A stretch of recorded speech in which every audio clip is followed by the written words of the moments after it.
Дорогие участники нашего фестиваля, добро пожаловать на второй день Different Ever After, фестиваль, организованный посольством Британии в Москве, который сегодня будет нам рассказывать очередные интересные истории о том, как все, что мы делаем от науки до искусства, оказывает влияние на то, как меняется наш мир и наше общество.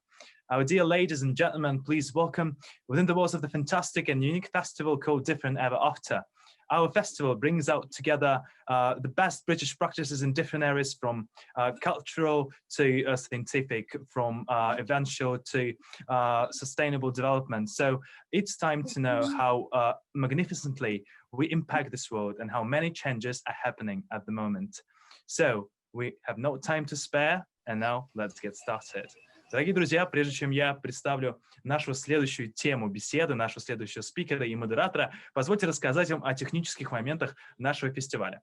Вся следующая сессия будет проходить на английском языке. И если вы чувствуете себя некомфортно и хотите послушать это на английском, для того, чтобы понять больше информации и получить ответы на свои вопросы, которые вы будете задавать также с переводом, у нас есть специальная функция. Пожалуйста, посмотрите на нижнюю панель. Там вы найдете кнопку «Перевод». Для того, чтобы получать информацию на русском, включите, пожалуйста, русский язык. Нажмите и выберите русский в графе. Все очень просто.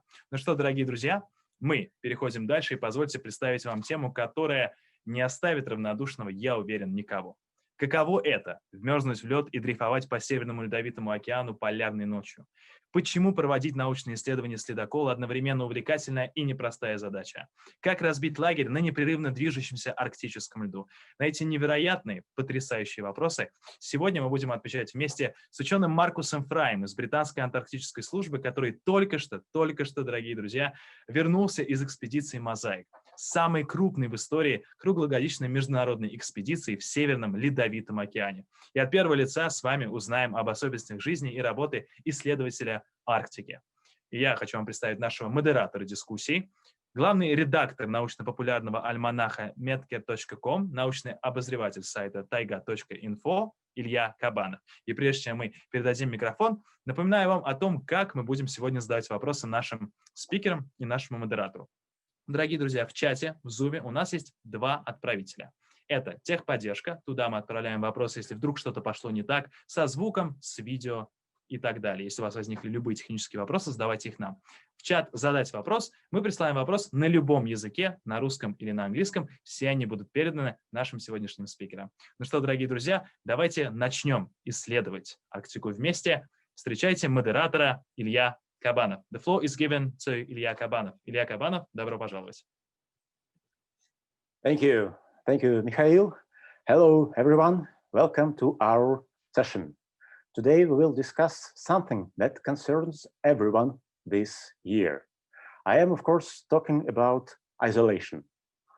While most of us were self-quarantined in our small apartments, our today's guest did something much cooler. Along with his colleagues from all around the world, he isolated himself in the middle of the Arctic on board of the research vessel. Dr. Markus Frey is an atmospheric and ice chemist who joined the British Antarctic Survey in 2008. He investigates snow, ice, and atmosphere interactions.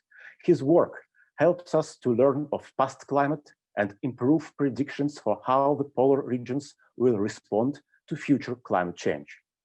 Dr. Frey has led 15 field projects in Antarctica, the Arctic, and South America.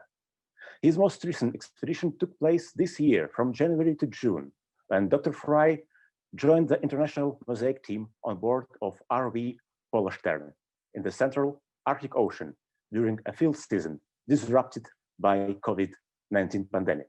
Hello, Markus. Thanks for joining us. Yeah, hello, Elia.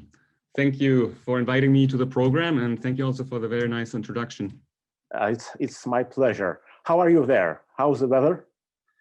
Yeah, British weather, you know, overcast sky. This morning was pouring rain, but so far so good. At least you're not in the Arctic anymore. That's right, and I have to say we returned already in June, so I have been already a couple of months back adjusting to life at warmer latitudes. But the memory is still fresh. Yeah. Let me start with the most important question of all. since you've been both in Antarctica and in the Arctic, who's your favorite, polar bears or penguins? Oh, I prefer the penguins. You can, they're much nicer, you know. I see, I see. And have you seen many polar bears this season? So we were early in the season, so in the winter going into spring, being lodged into the central Arctic, so far away from the open ocean where the polar bears like to hunt actually. So we've seen only two during our leg. Our colleagues who followed us later in the summer, they were fortunate enough to see many more actually. Yeah. Great. Well, I think we should move to more serious topics. And could you please tell us what was the purpose of the MOSAiC expedition and how is it different from other Arctic missions? Yeah, that's right. I mean, MOSAiC, it's a fantastic project. It's the multidisciplinary drifting observatory for the study of Arctic climate. And it's a year-long expedition into the central Arctic Ocean.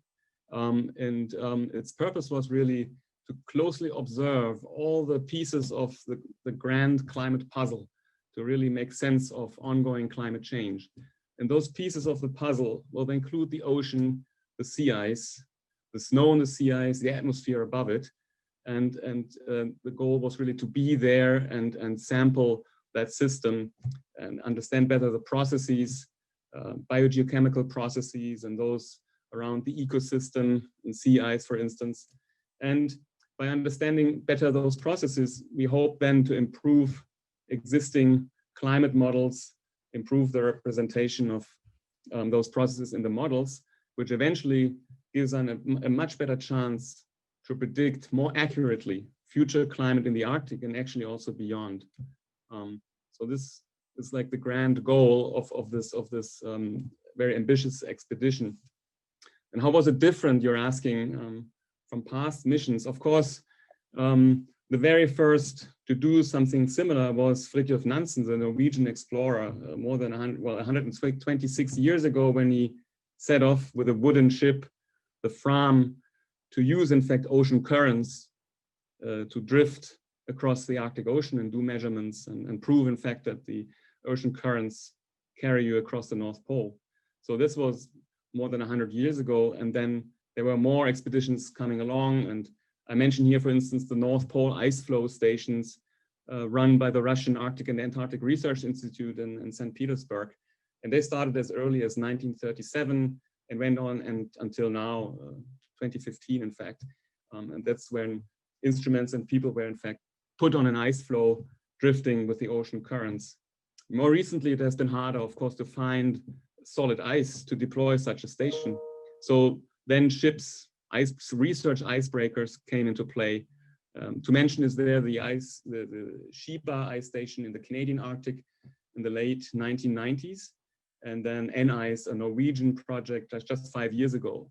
And then MOSAiC came along, which is arguably the largest scientific expedition to the high Arctic. I mean, more than 600 scientists involved, and then measuring year-round the coupled climate system and the sea ice. Quite an amazing opportunity to come together as an international science community to do that. So that in that sense, it's a unique project. And how long was the planning stage of this expedition? In fact, I would say the originators of the idea was certainly 10 years to start from the first idea, finding a ship and getting the various research institutes involved.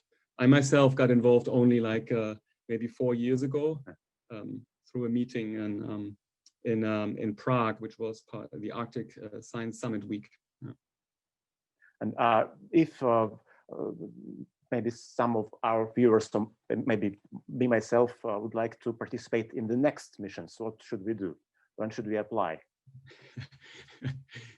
Yes, you should get in touch with us and tell us a little bit about your expertise and how you would be able to contribute.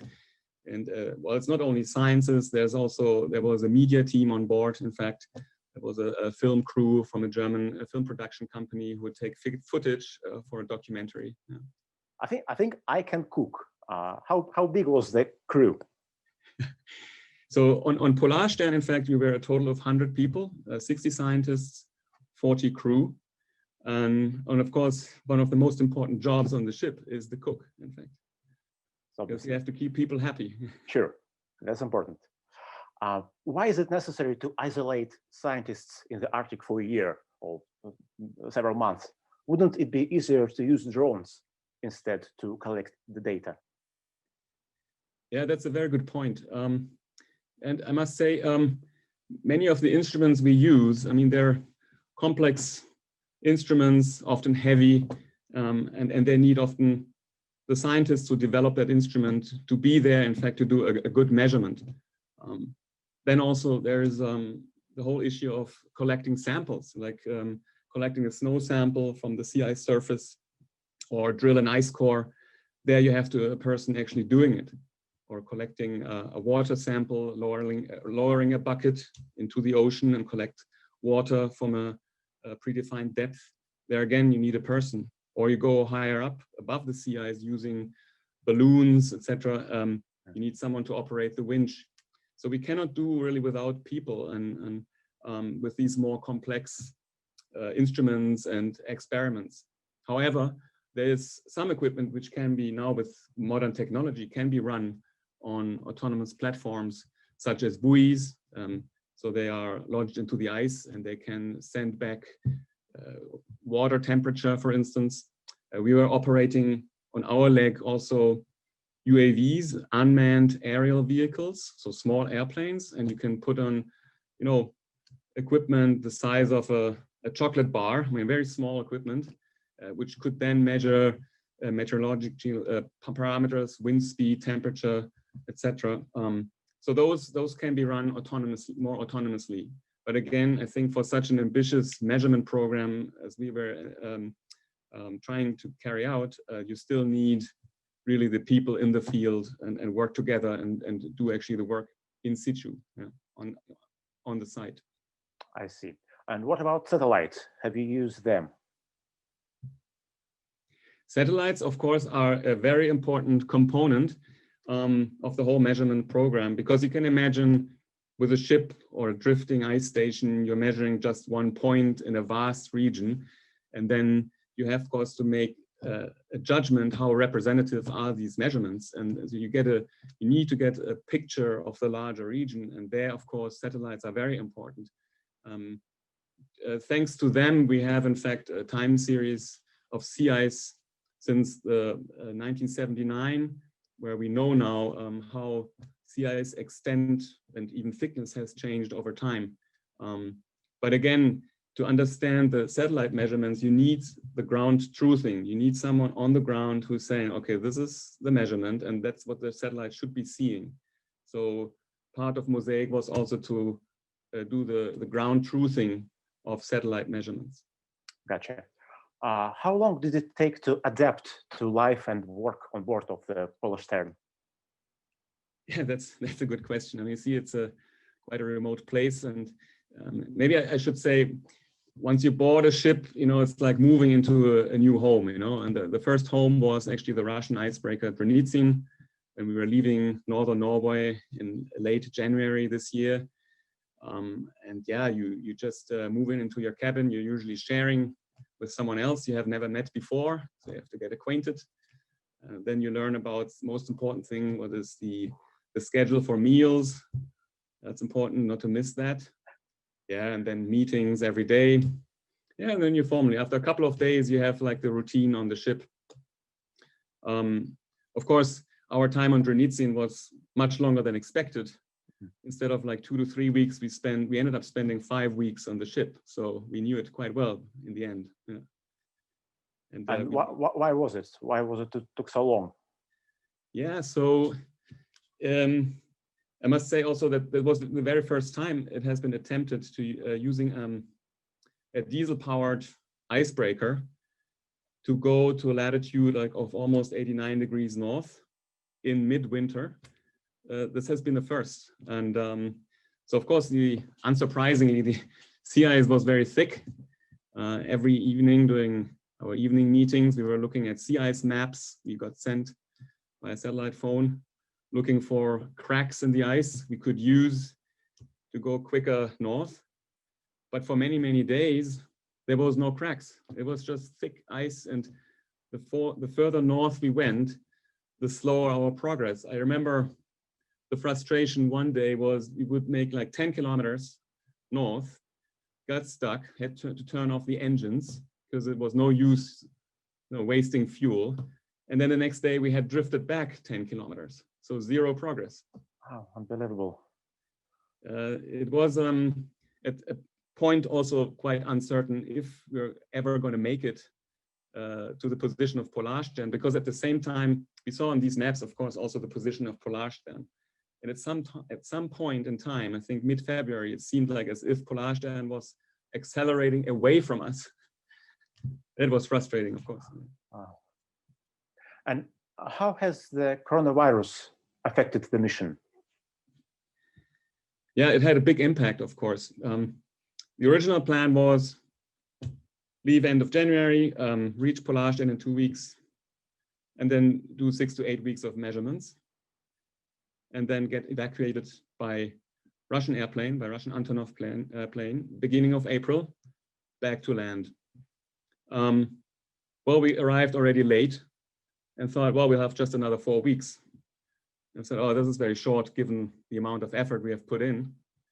But it came all differently.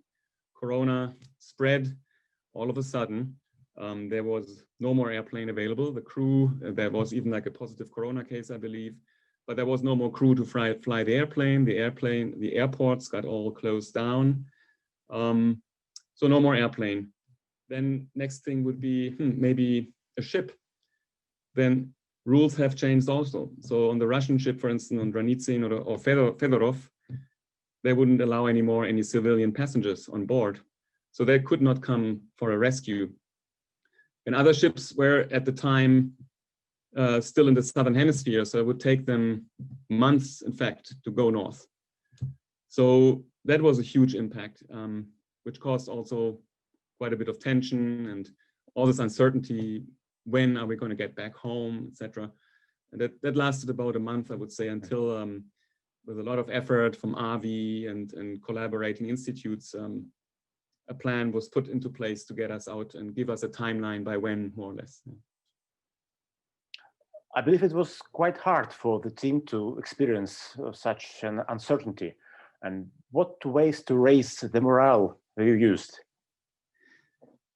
Yeah, it's like, that is, as I say, the team was growing together during this kind of hard time out there in the polar night.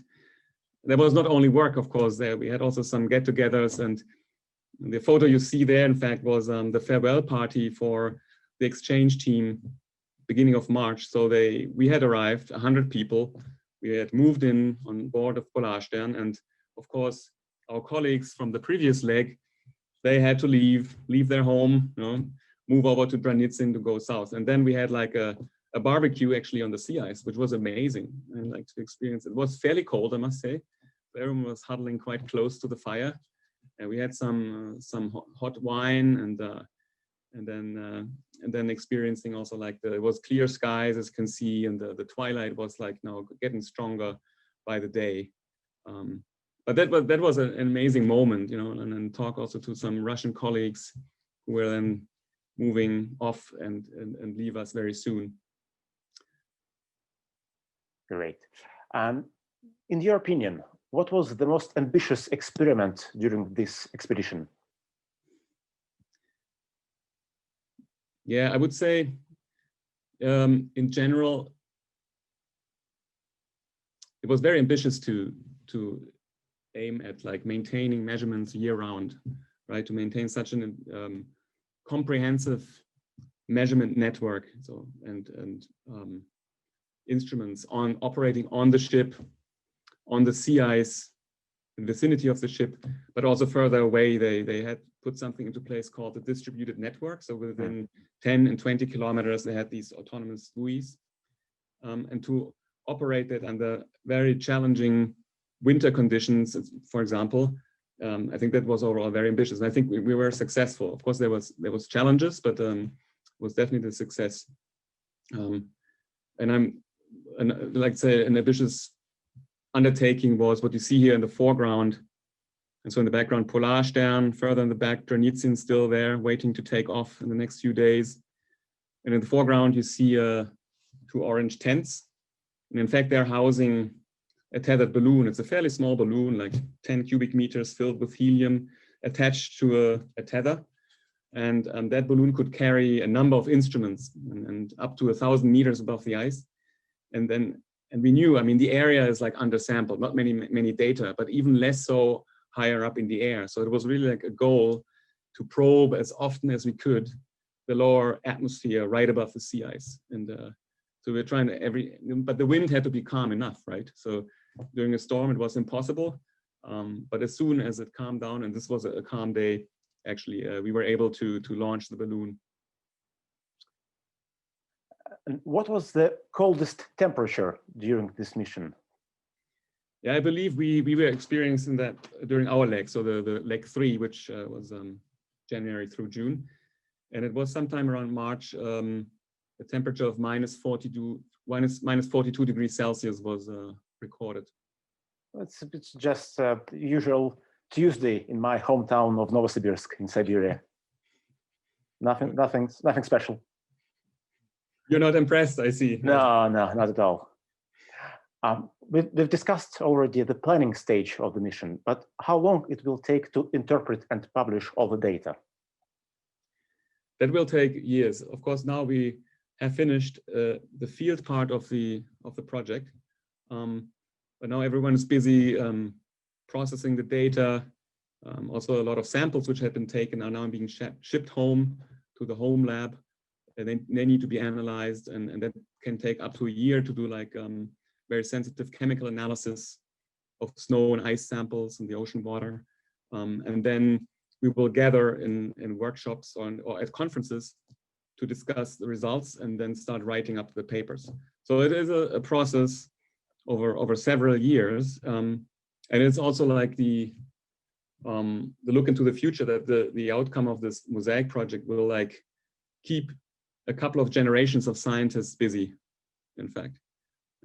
That could be on the order of 10 to 20 years at least, and this data set will be talked about a lot, and because it will be such a step forward in understanding the Arctic environment. Great. And could you please tell us about the public engagements of the MOSAiC team? What formats did you use? Yeah, so some of you may have actually followed the expedition using the MOSAiC app, where we posted daily field logs. So every team on the ship got to write a little expose on the experiment, or we were interviewing the cook or what was happening on the bridge. And so you get a nice overview.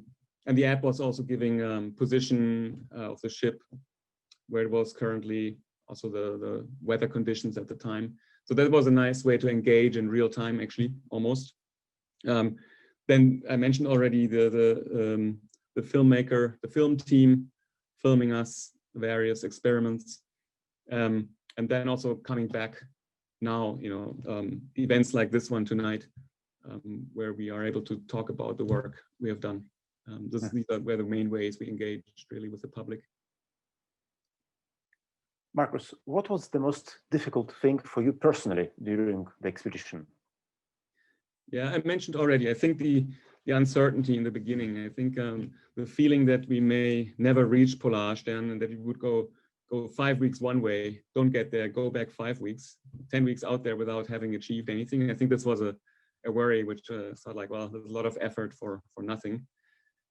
It all came differently then, but this was a big worry. And maybe the other challenge, and you see here also on the picture, is the sea ice dynamics. The sea ice was incredibly dynamic for the time of year. So in March, we had lots of storms, early breakups of the sea ice. So every morning we looked out of the window, the sea ice surface looked different. We had like, open leads, open water, it would freeze over, and then the ridge. And so in the beginning, we were like panicking, saying, how can we reach our instruments? And our power, when we had power loss, so we had to reestablish power.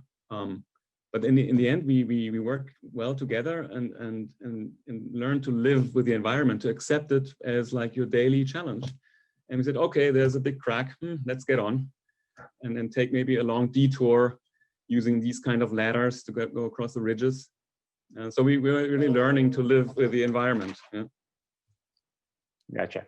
And what was the most exciting part, besides, of course, meeting the polar bears? Yeah, I would say, again, to live out there, spend a lot of time out there on the sea ice to experience firsthand the environment we are studying and really understanding. It's been only like 7 years that I'm working on sea ice, and every time I go, I realize, it's very dynamic and it's very heterogeneous. It's like quite a complex surface to understand. So I found this quite exciting.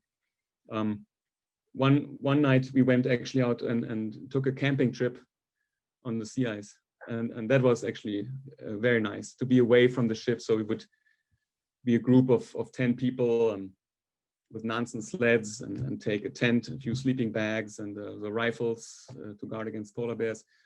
Would go away like 3 kilometers and then behind the ridge, out of sight of the ship, and then spend the night out in the cold. That was amazing. An amazing experience. Yeah. Great.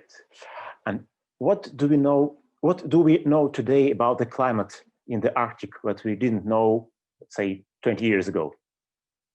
There's been lots of progress, of course, in the science, and I mentioned already the satellite data record, and that's ongoing, and that tells us that there is a trend in losing sea ice, or less sea ice, thinner sea ice, younger sea ice.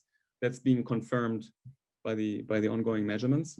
Then we understand also a lot more about feedback loops, that whatever happens in the Arctic, where there's very significant warming, has an impact on atmospheric circulation, and then impact further down in more southern latitudes where more people live, and then the way back it works as well. So when you have a change in atmospheric circulation, it feeds back onto the Arctic climate. So these feedback loops, we are more and more aware of them, and how they are key to the climate change, and how it is important to understand these feedback loops. I mean, you heard about the late freeze onset in the Laptev Sea, maybe, which is right now in the media.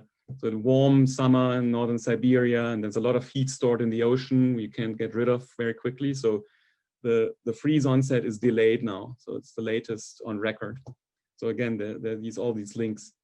And finally, in terms of science, also I think that the concept of looking at sea ice as like a lid of the ocean, and in winter there's no exchange and nothing, that's also being revised, because of course there's energy exchange, but we have realized now there's also exchange of trace gases, greenhouse gases, or small particles which may have an impact on climate. And knowing that there's something, we are taking now a closer look with our experiment to understand that better and improve the models. And what are the current predictions? Will we see the ice-free Arctic Ocean this century? I think that will be the case. I mean, there's still some uncertainty when exactly, but unfortunately, we're on a trajectory for an ice-free Arctic in the summer. And is there something that all of us can do to avoid such a terrible result?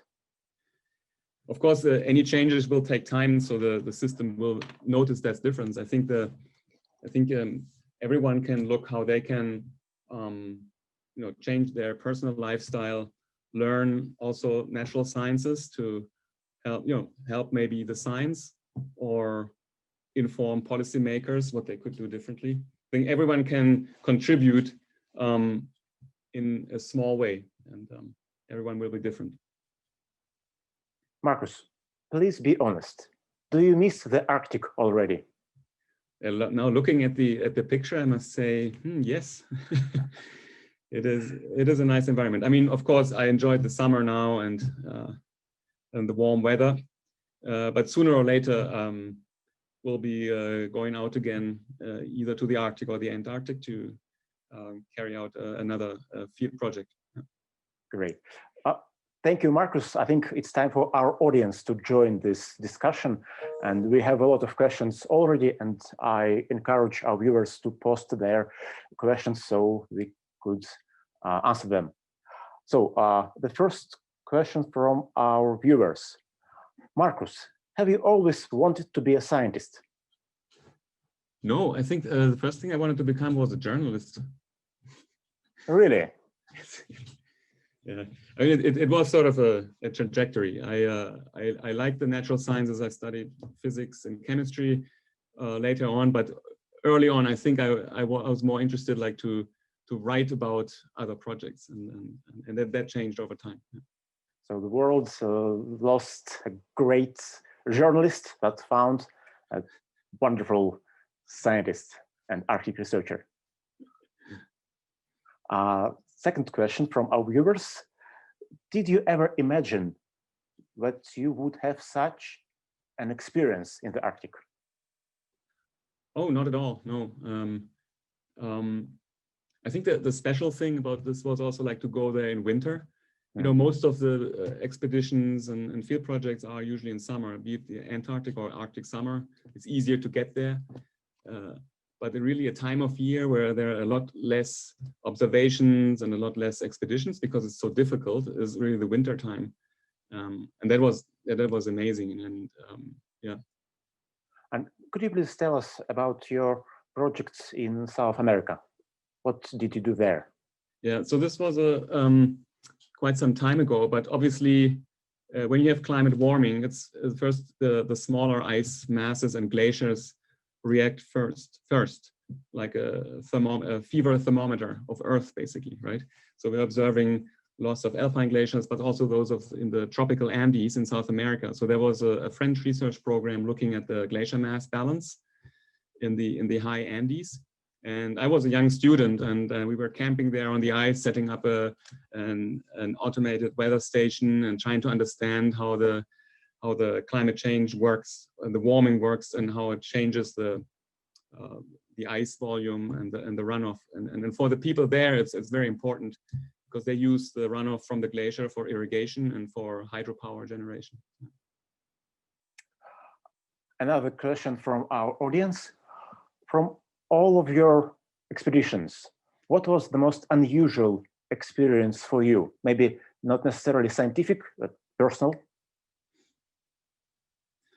Well, unusual, I think like just a great experience in general is like being on those ships a long time with a rather small group of people is the way how you then are able to work together. I think it's a great part of that whole science. It's not only like your instrument, the work. It's really like also like how to get along with each other and across several languages and cultures and then plan you know, a camping trip or a field experiment together. So I mentioned 7 years work on sea ice. So we started out with a winter experiment in the Antarctic, and we are now in touch over the years doing projects together and actually not only colleagues, but actually close friends now. That's great.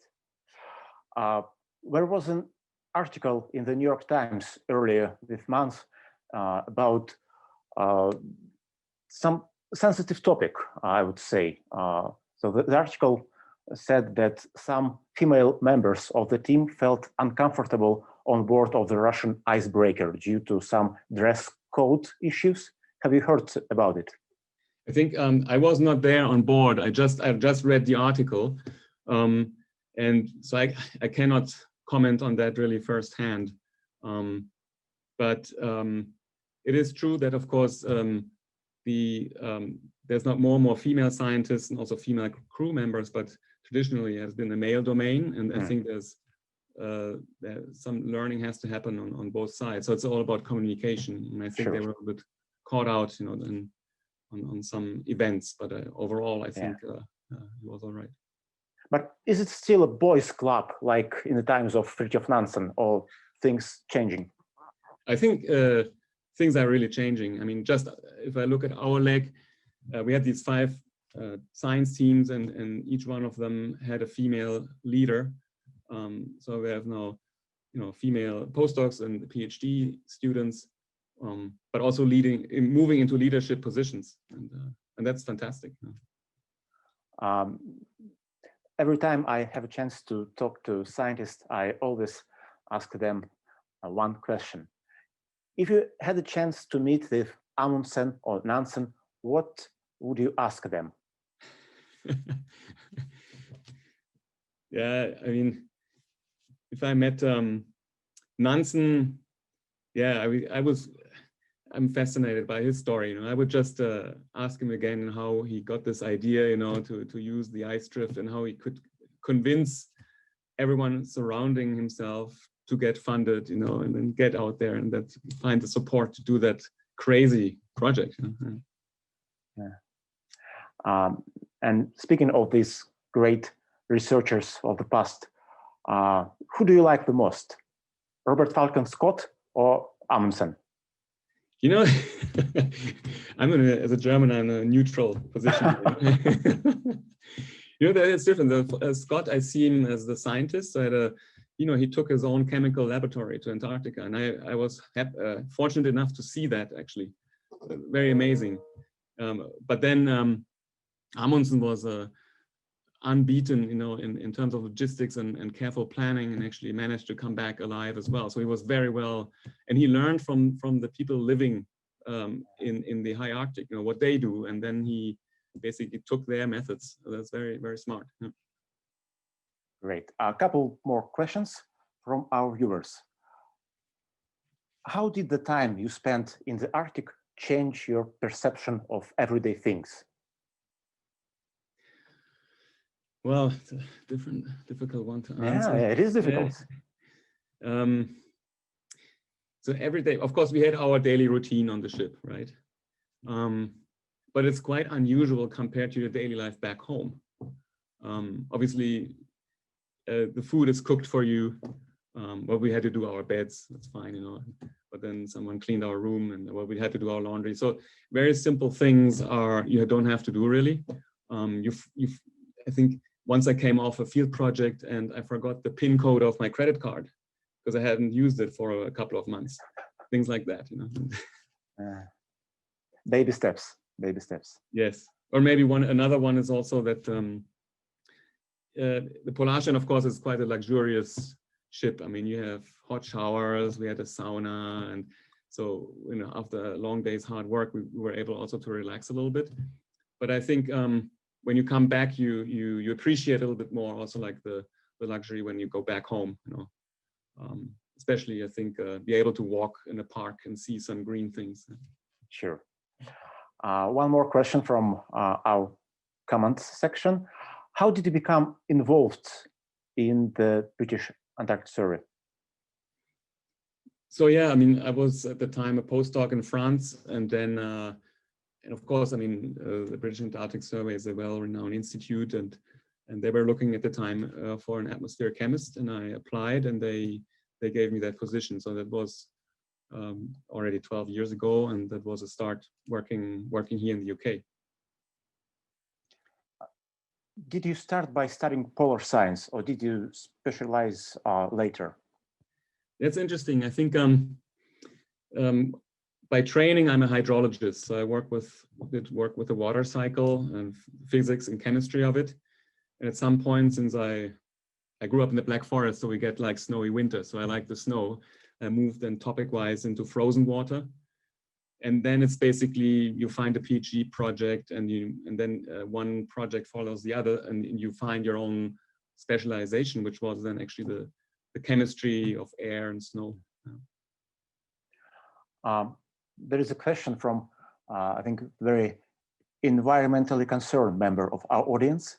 How do scientists and crew of the vessels try to avoid causing damage to nature and minimize their impact to the environment? That's a very good question, by the way. Yes, absolutely. I mean, we are in the Central Arctic, and we are at that moment in time the biggest polluter. I mean, we are burning diesel fuel to keep the engines going, to make fresh water, etc. So there's no way around it because it's a diesel-powered engine. But of course, there were strict rules regarding the environment. So for instance, all the equipment on the sea ice was supposed to be taken out again, so nothing left behind.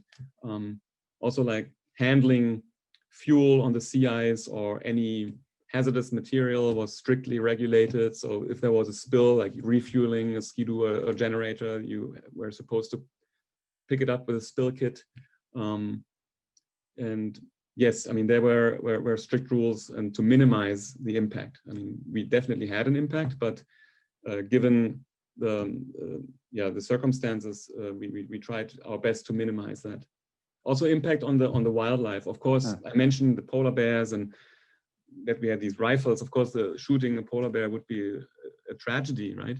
And it was only meant as a very last resort to save a life. Yeah, it's clear that we are visitors in their environment, and so we have to respect their life, their environment, and respect them. Yeah. And what is your opinion on the use of nuclear power in the Arctic? Does it have less negative impact than fossil fuels? Well, it depends what you look at. I mean, of course, nuclear power has zero carbon emissions, but has other problems, which are not solved yet. And I think I'm not an expert in this, but I can only, from my really my personal view here, is before you put a nuclear power plant somewhere, you don't control also like the waste. I'd rather not to. I mean, these are really very sensitive areas, and you know, an oil spill or like a nuclear spill, etc., has the consequences are even more severe than further south, maybe. Yeah. And what is more comfortable for scientists, to be on a nuclear icebreaker or on a regular diesel icebreaker? I cannot say. I've never been on a nuclear icebreaker. I've seen them on pictures, and I know they look great. They're huge. Yes. Could you please give some advice to students and maybe school kids who are wondering wherever they should choose science as their field of expertise? Where should they start? Well, I would just recommend in general, I mean, choose a hard natural science, you know, physics, chemistry, biology, and start the basic principles, the fundamentals, and then you move on yourself, and then you pick your specialized topic, and then you can, you know, start on this scientific journey of exploration, basically. But don't shy away like from like, you know, some hard mathematics or so. Find a good teacher, go through that. Oh, chemistry. I know I had a pretty bad chemistry teacher back in high school, and I told myself, no, I never want to do any chemistry, and look where I am now. Yeah. I think be persistent, and the hard way is maybe not, is often actually a good way. Another question from our audience. Is there any chance we could see an inhabited city in the Arctic in the nearest future? A city, you're saying? Yeah. Yeah, it's hard to answer. I mean, in a way, if you wanted like we're a little city, you know, a small town on a ship moving. But I mean, it's an ocean, right? I mean, I wouldn't know. I hope we keep the place pristine, actually. And if anybody wants to live in the Arctic, they should move to Norilsk. Yes. Markus, what is your favorite book? Yes, well, there's a couple. Obviously, on the ship, I was reading the Farthest North. I mean, the Fridtjof Nansen's book, and that was very fitting. Yeah. And what kind of music do you like to listen during your expeditions? Yeah, that was interesting. So we had, I mentioned already, you know, some parties and get-togethers, also with the crew, having a barbecue either on the ice or on the working deck. And that was always an opportunity also like to listen to each other's music. And that were great evenings, you know, so everyone brought their own. And I remember also like some Russian folk tunes or like, you know, a little bit more modern touch to it. It was quite nice, and everybody was dancing. So I quite enjoy that. I mean, I think we call it world music, you know, so from different places, not necessarily from Germany. Yeah, so that's my personal taste. Did you have a chance to communicate with your family and friends who left on the continent? And did you miss them? Oh, of course, yeah. Missed my nephews back home and the rest of the family. So we were in touch with them, well, through email and text, of course, but then we had satellite phones, and especially during that time of long wait, Avi gave out free phone cards, so we get some extra minutes, you know, to talk, and that worked quite well, actually. You know? So like every week or so, a short call, and then we found out, of course, that they're not much better off than we were. No, I mean, they're locked down in their houses. I think we had a more exciting life than they had. Yeah, indeed. So the polar research really came a long way in the last 100 years. No more real isolation. The polar research has changed a lot, really. I mean, we touched on that already. It's not anymore male-dominated, and communication has improved a lot. So even if you stay a whole winter somewhere in the Arctic, you can speak to your family. And then also, yeah, so that made it a lot easier to withstand. I mean, in the old days, people went for 2 or 3 years, right? And this, yeah, and this time, well, we were 5 months. It was a long time, right? I mean, but yeah, still shorter. Yeah. What are your future research plans? What do you plan to do next? Yeah, of course, we will spend quite some effort now here at the lab to analyze our samples. But then we are already in touch with project partners. We met actually through MOSAiC to do a new project either in the Arctic or even in the Antarctic. So I think one big project, and many will be involved in, is to do something similar in the Southern Hemisphere, in the Southern Ocean. Again, a multidisciplinary drift station, and this will take years to plan. But I mean, it would be nice to do that kind of study also in the Southern Ocean, which is poorly understood with some aspects. Yeah. Great. And this was the last question. Thank you so much for joining us, Markus. It was a pleasure to speak with you.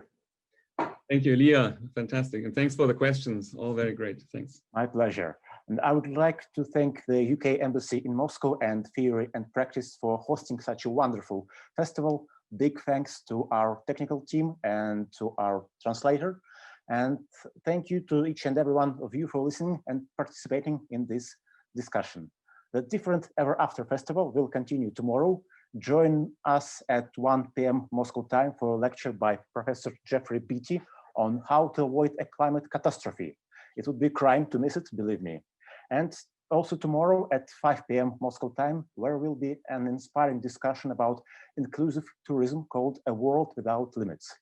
Thanks again, and don't forget to fill the feedback form that you can find in the chat window, and our organizers will also send the link to your emails.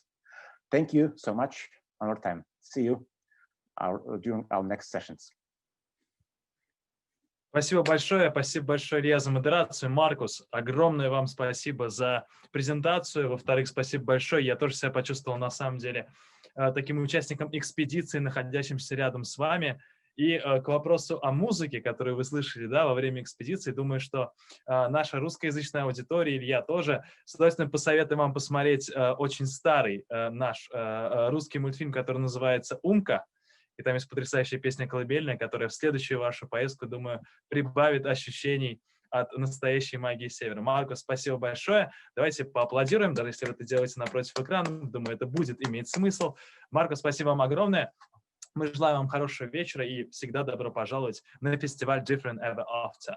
Что, дорогие друзья, наши уважаемые участники, которые сегодня проводят две невероятные сессии, которые тоже можно связать друг с другом. Вначале мы разговаривали, как заботиться о планете, как вдохновлять других делать то же самое. Сейчас мы с вами прям literally узнали о том, какая наша планета, какая она там, на севере, казалось бы, где нет ничего, кроме снега, на самом деле творится настоящая жизнь и присутствует настоящая магия.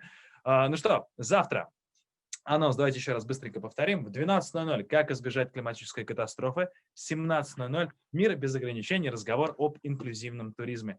К нам присоединятся потрясающие спикеры, потрясающие специалисты во всех этих упомянутых областях. Будьте с нами, оставайтесь на сайте, а мы сейчас с вами получим в чате сообщение. Там будет ссылка, в которой вы можете оставить свой фидбэк по поводу того, что вам понравилось, оставить свои впечатления, которые мы потом обязательно почитаем и передадим всем нашим спикерам и модераторам. Ну что, всем хорошей пятницы. Сегодня, напоминаю вам, пятница, классного отдыха и потрясающего осеннего настроения. Marcus, welcome to Russia, even distantly. Have a good one. Всем пока, до завтра, увидимся.